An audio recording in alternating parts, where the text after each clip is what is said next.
집값 상승에 대한 기대가 꺾이면서 전셋값이 천정부지로 치솟고 있습니다. 서울에 이어서 수도권에서도 전세금이 매매가의 70%를 넘는 지역이 속출하고 있습니다.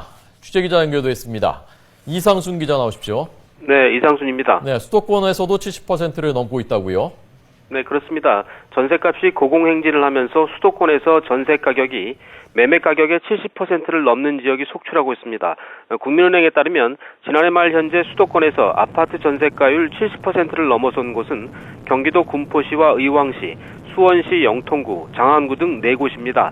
상대적으로 집값이 싼 지방은 전세가율 70%를 넘는 게 일반적이긴 합니다. 하지만 수도권에서 전세가율 70% 돌파 지역이 한꺼번에 여러 군데 나온 것은 이번이 처음입니다. 군포, 의왕, 영통, 장안은 지난해 11월 말 기준으로 전세가율이 60%대 후반을 기록했지만 1개월 만에 70%선을 돌파했습니다. 네, 특히 이들 지역이 전셋값이 이렇게 높은 이유는 무엇입니까? 네, 이 지역은 일단 소형 아파트가 밀집해 있고 집값이 비교적 싸다는 공통점이 있습니다. 또 삼성전자가 배후에 자리한 수원 영통처럼 집을 소유가 아닌 주거의 개념으로 인식하는 젊은 층의 거주 비율이 높다는 것도 특징입니다. 이와 관련해 국민은행은 예전에는 수도권에서 전세 수요의 매매 전환이 이루어지는 분기점이 전세가율 60%라는 인식이 있었지만 최근엔 추세가 달라졌다고 분석했습니다. 집값 상승에 대한 기대가 꺾이고 집을 소유가 아닌 주거의 개념으로 여기는 실수요자 위주로 시장이 재편되고 있다는 겁니다.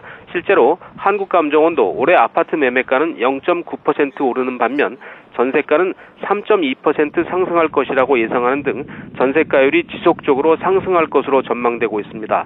그러나 전세가율이 비정상적으로 높아지면서 이른바 깡통주택에 대한 우려도 커지고 있습니다. 전문가들은 현재 수도권 아파트 경매 물건의 평균 낙찰가율이 80% 초반에 형성돼 있는 걸 감안하면 전세 보증금을 통째로 날릴 위험성도 커졌다고 보고 있습니다. 지금까지 경제부에서 YTN 이상순입니다.